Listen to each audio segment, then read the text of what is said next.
Marcus Reed stood outside the gleaming office building of Thompson Publishing, his heart racing as he adjusted the collar of his shirt for the umpteenth time. He could almost hear the echoes of his own thoughts, a chorus of anxiety and anticipation swirling in his mind.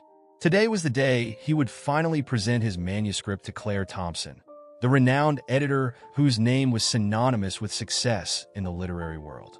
The weight of his dreams rested heavily on his shoulders, and he took a deep breath, steeling himself for the meeting.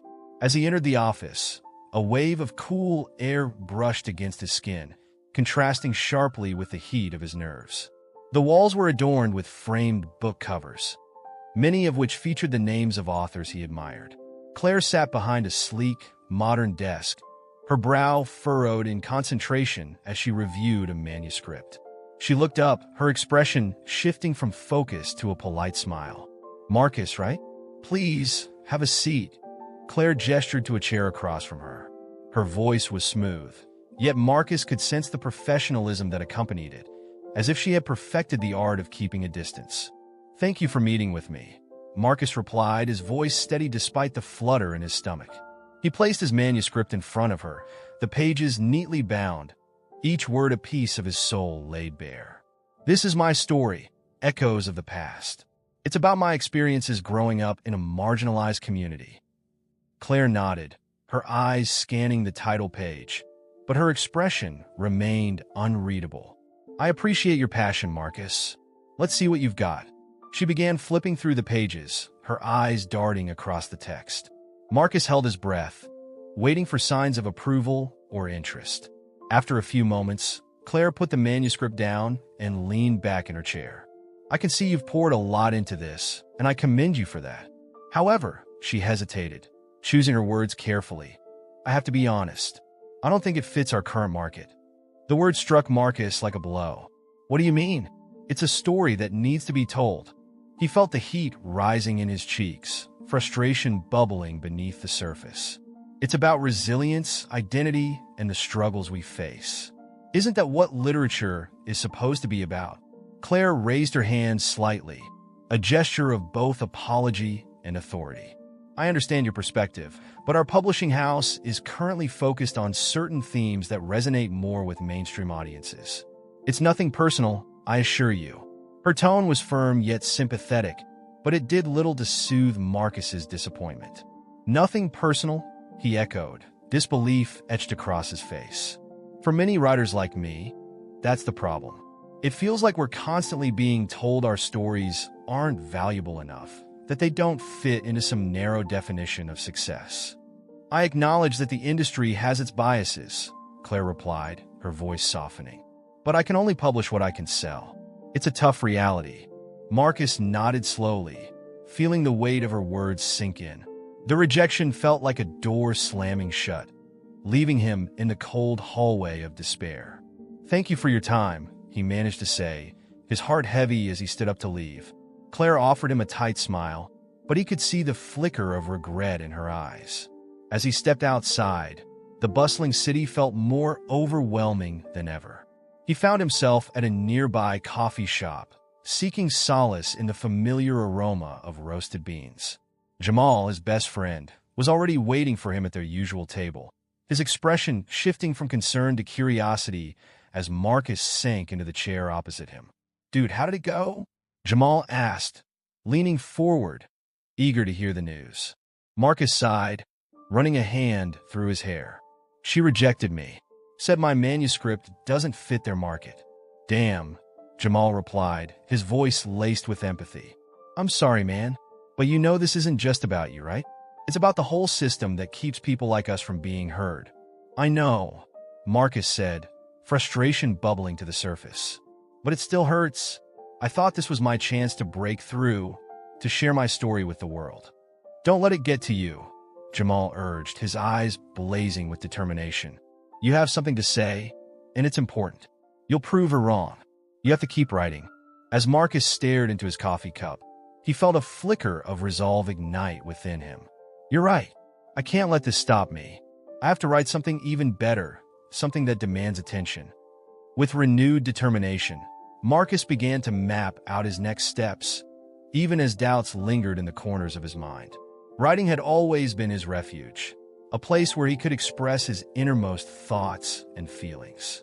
If he could channel his pain into his craft, perhaps he could create something that would resonate not just with Claire, but with the world. Marcus Reed sat at his modest desk. The weight of the world lifted from his shoulders as he typed the final words of Voices of the Unheard. The soft glow of the desk lamp illuminated the scattered pages filled with his thoughts and emotions. Each word was a testament to his journey, a symphony of struggles, dreams, and resilience. He let out a breath he didn't realize he was holding, feeling an immense sense of accomplishment wash over him. "Are you done?" Jamal's voice boomed from the doorway, a mix of excitement and disbelief. Marcus looked up, a grin spreading across his face, revealing the joy that bubbled within him. "I just finished," Marcus exclaimed, his fingers flying from the keyboard as he pushed his chair back and leaped to his feet. "It's finally done, Jamal." Jamal stepped inside, his eyes wide with anticipation. "Let me see it. Can I read it?" "Not yet. I need to self-publish first. I want it out there before anyone else gets their hands on it," Marcus replied, a hint of pride lacing his voice. "Self-publish? That's bold, but I think you should do it. You've put in the work, and the world needs to hear your voice," Jamal encouraged, clapping Marcus on the back. As the two friends sat together, Marcus explained the steps he needed to take to self-publish the book online. They spent hours discussing cover designs, marketing strategies, and how to reach readers in a world that often overlooked voices like Marcus's. "I'll help you set up your social media accounts, get the buzz going. We can create teasers, quotes, anything to draw people in," Jamal suggested enthusiastically, already pulling out his phone to jot down ideas. "Yeah, maybe a countdown to the release date? I want it to feel special, like a celebration," Marcus added, his heart racing at the thought of sharing his story with the world. Days turned into weeks as Marcus worked tirelessly, fueled by the fire ignited within him. He designed the cover, pored over the formatting details, and finally, after what felt like an eternity, he hit the publish button. The moment was surreal. A mix of exhilaration and anxiety coursed through him. "It's out," he shouted, jumping from his chair. Jamal, standing beside him, raised his fist in triumph. "Time to celebrate. But first, let's get the word out. We need to make this thing explode on social media," Jamal replied, urgency dancing in his eyes. As the hours passed, posts began circulating, and the response was overwhelming. Readers shared their own stories of struggle and survival, resonating with Marcus's words. The hashtag Voices of the Unheard began trending, connecting individuals from various backgrounds who found solace and strength in Marcus's narrative. "Look at this," Jamal pointed at the screen, showcasing a post with hundreds of likes and shares. "People are loving it. This is just the beginning, Marcus." Marcus felt a rush of gratitude wash over him. "I can't believe it. This means so much to me, more than I can express. I wanted to give a voice to those who felt unheard, and it looks like it's working."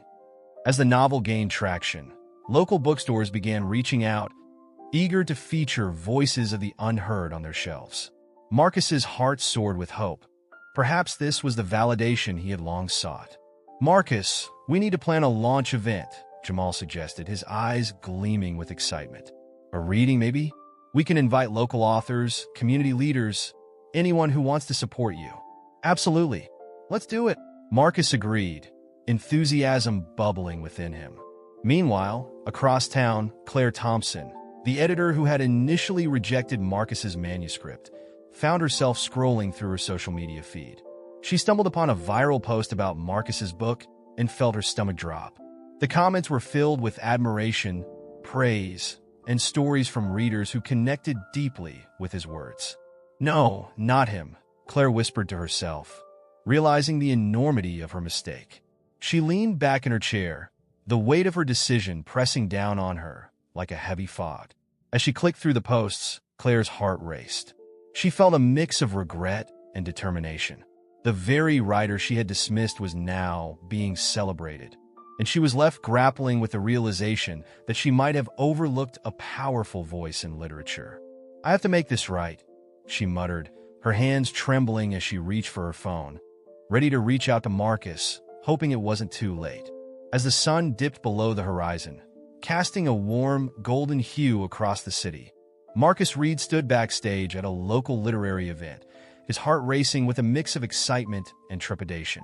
The applause from the audience filtered through the curtains, a constant reminder of the journey he had embarked upon since the release of his novel, Voices of the Unheard. It had been an incredible few weeks, his book rocketing up the bestseller charts, garnering accolades and attention from all corners.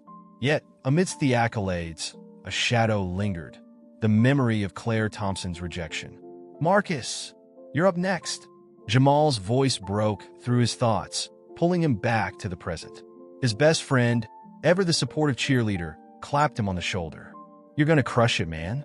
Just remember, they're here to hear your story."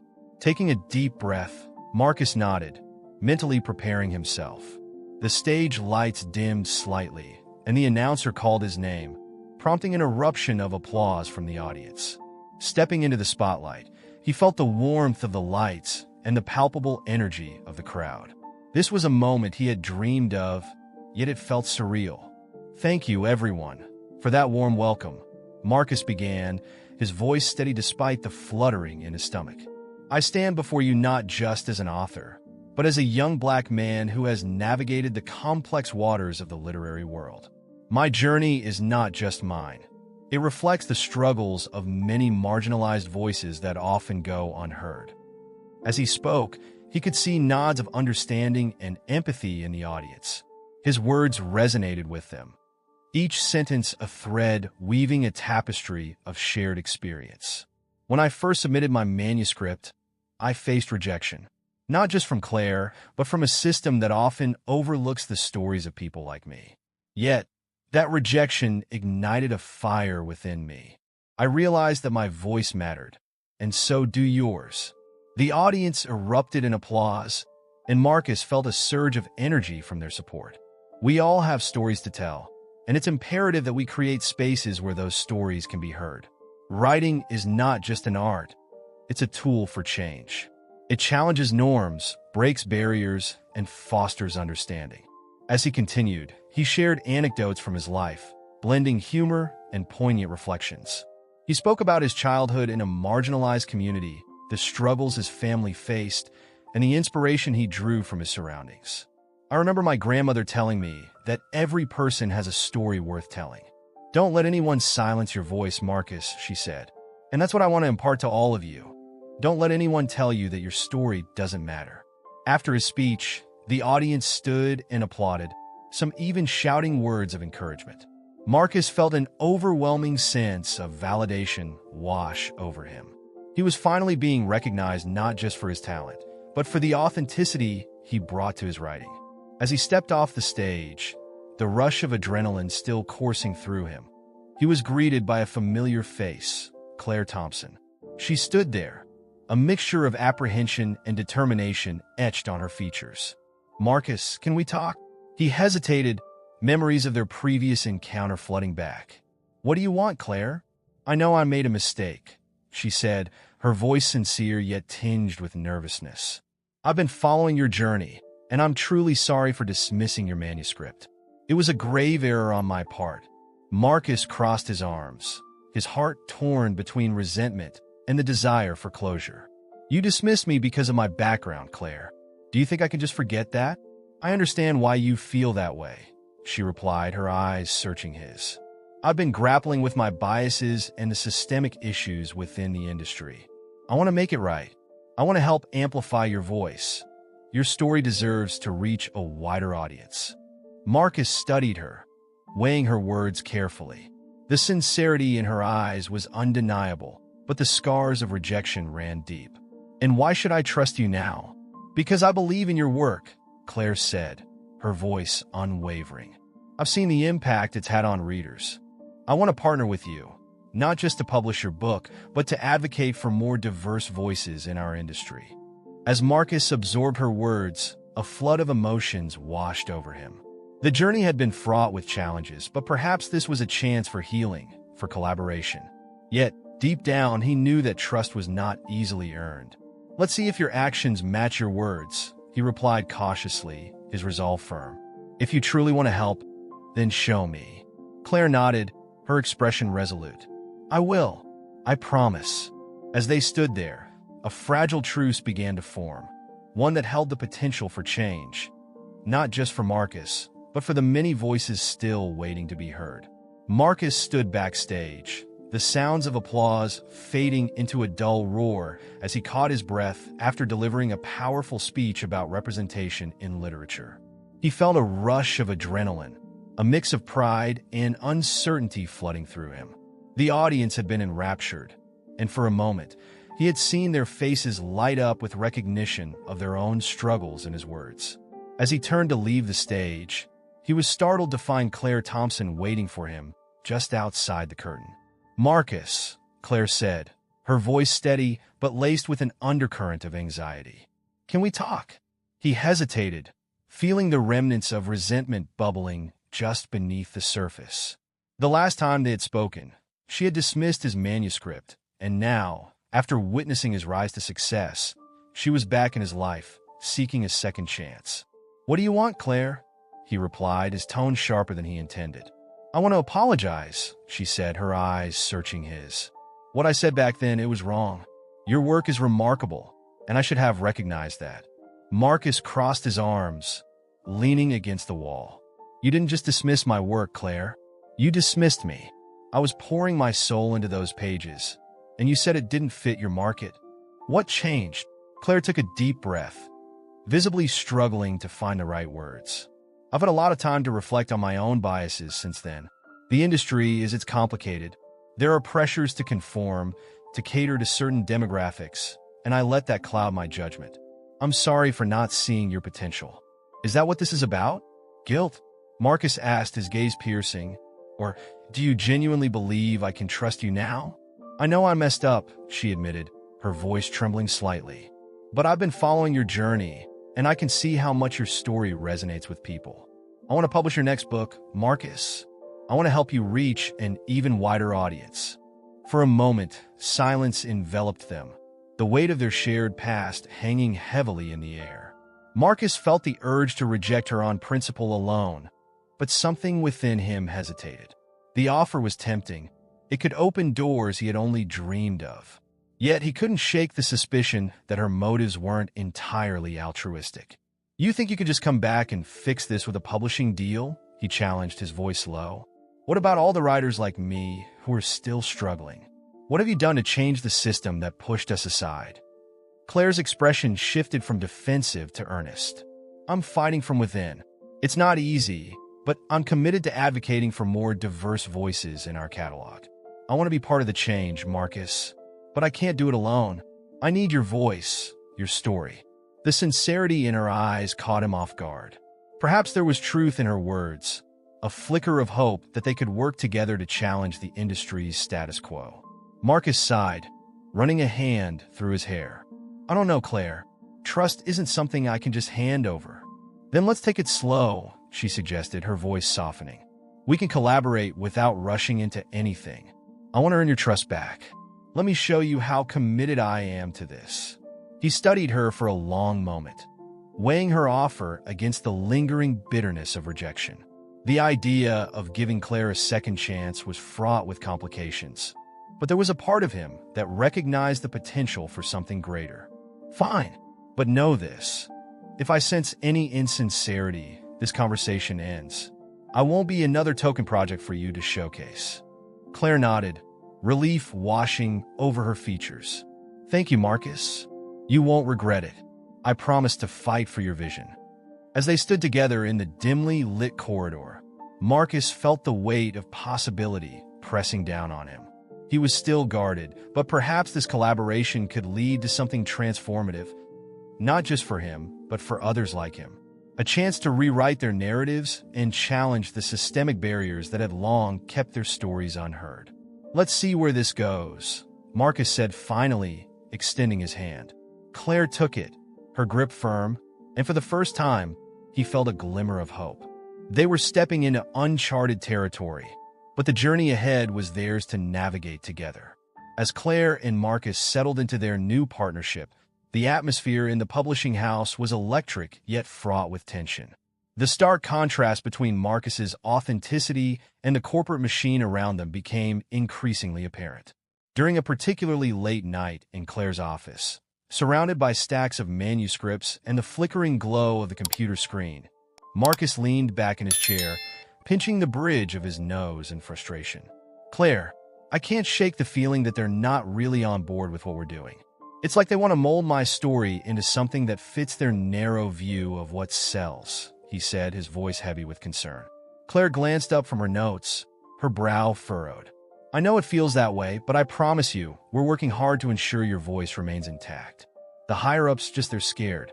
They want security and safety in their investments. They see diversity as a risk. Marcus shook his head, disbelief etched on his face. "But that's the problem. My story isn't a risk, it's a reality." "Why can't they see that?" "Because they're not the ones living it," Claire replied, her tone softening.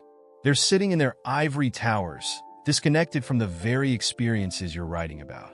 They think they need to cater to a mainstream audience, and in doing so, they overlook the power of authentic voices." Marcus sighed, the weight of their conversation settling heavily on his shoulders. "So, what's the plan? Just keep pushing through their walls until they crack." "That's part of it," Claire said, her determination shining through. "But we also need to create a strategy that helps them understand. Let's put together a proposal that outlines the importance of diverse representation in literature. We can showcase the success of your book as a case study." Marcus's eyes lit up with a sense of purpose. "That could work. If we can present concrete examples of how authentic stories resonate with readers, maybe we can shift their perspective." Claire nodded enthusiastically, her fingers tapping on the keyboard as she began to draft their proposal. "And we should include testimonials from readers who've connected with your work. Real stories about how your book has impacted them. That will humanize the data." As they brainstormed late into the night, the synergy between them grew palpable. However, as Marcus's popularity skyrocketed, so too did the resentment from some of Claire's colleagues. Whispers echoed through the hallways, and Claire could feel the mounting pressure from her peers, many of whom were skeptical of her support for Marcus.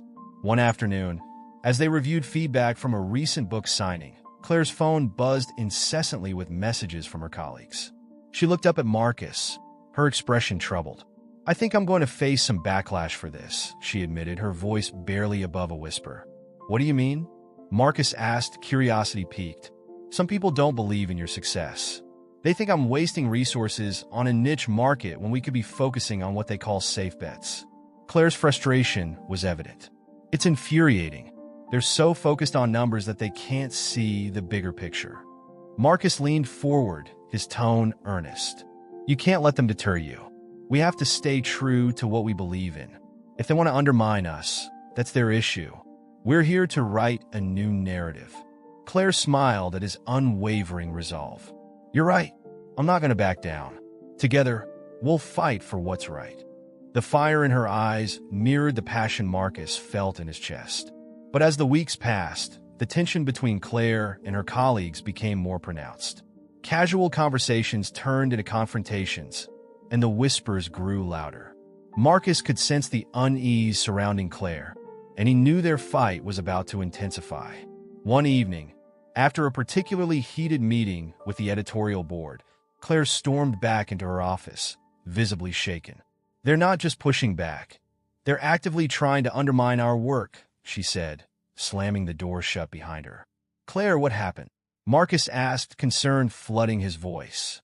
"They want to change the marketing strategy to downplay your story. They think it's too risky," she confessed, her hands shaking slightly. "They're even suggesting I should distance myself from this project." Marcus stood up, his heart racing. "No way. You can't let them do that to you or to my book. We've worked too hard for this." I know, Claire replied, taking a deep breath. "But I have to navigate this carefully. I can't risk losing my position or our chances of getting your next book out there." "Then let's come up with a plan. We can't let their fear dictate our future," Marcus declared, his voice steady. "We fight together." The two of them locked eyes, the weight of their collaboration heavy yet liberating. They were not just writers and editors. They were allies in a larger battle against an entrenched system. As they began to strategize, Marcus felt a renewed sense of purpose. He knew that with every word they wrote, they were not only shaping their destinies, but also paving the way for countless others who had been silenced for too long. The atmosphere inside the ornate ballroom was electric, filled with the buzz of anticipation as the literary awards ceremony approached its climax.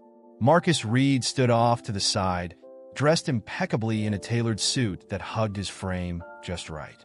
As he glanced around, he could see the faces of established authors and industry giants, a world he had once longed to be part of but had now entered on his own terms. His heart raced with both excitement and nerves. He was nominated for Best New Author, a title that felt surreal. Suddenly, the air shifted. A group of reporters burst into the room, their voices rising above the crowd. Scandal. Allegations of sabotage at the prestigious Harper & Sons publishing house. One shouted, waving a piece of paper in the air. Marcus's stomach dropped. He turned to Jamal, who stood beside him, eyes wide with concern. What the hell is going on? Marcus whispered.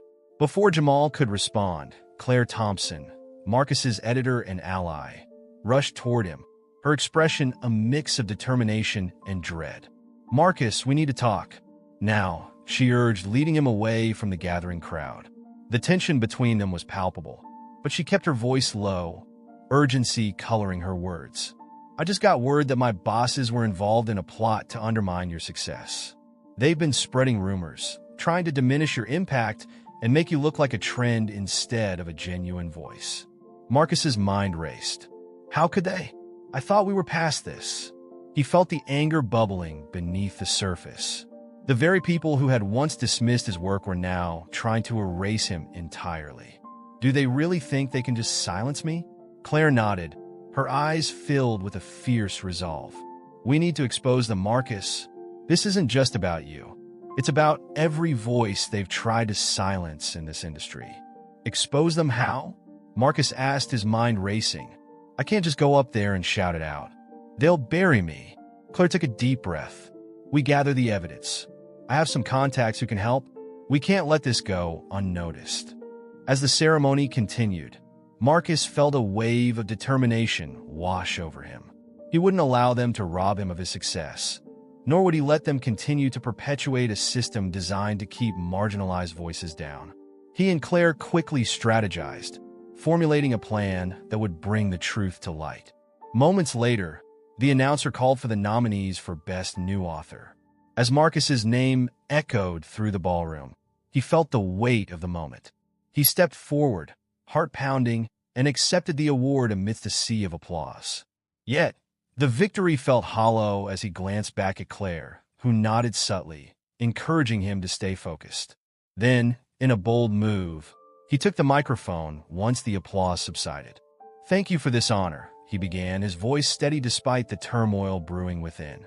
But I cannot accept this award without addressing the elephant in the room, the systemic issues that plague our industry. Recently, I learned of practices that aim to undermine voices like mine, voices that have long been silenced. Gasps echoed through the crowd as murmurs spread. He could see Claire standing at the edge, her expression a mixture of pride and apprehension. I won't stand for it. We need to demand accountability and fight for representation in literature. We must uplift each other rather than tear one another down. With that, he revealed the evidence he had gathered with Claire's help, detailing the corrupt practices of Harper & Sons. The ballroom erupted into chaos as journalists scrambled to capture every word, every revelation. Claire stepped forward, standing beside Marcus. I stand with Marcus, she declared, her voice strong. I've witnessed firsthand the injustices in this industry, and I am committed to fighting for change. It's time we prioritize authenticity over convenience. As the uproar intensified, Marcus felt a weight lift off his shoulders. This was not just a personal victory. It was a collective stand against the systemic biases that had plagued the literary world for too long. The repercussions for Claire's superiors were swift and severe, and as the dust settled, Marcus's book was celebrated not only for its literary merit, but for its role in challenging the status quo. In the aftermath, Marcus and Claire stood together, the bond between them solidified by their shared fight. "Thank you for standing by me, Claire," Marcus said, sincerity in his voice. "I couldn't have done this without your support." She smiled, a mixture of relief and joy washing over her. "You've always had the talent, Marcus. I just wish I had seen it sooner." With newfound purpose, Marcus announced the establishment of a foundation dedicated to uplifting marginalized voices in literature, ensuring that no one would have to fight alone. As he looked out at the audience, filled with hope and determination, he knew that his journey was just beginning, and the unwritten pages ahead held the promise of change.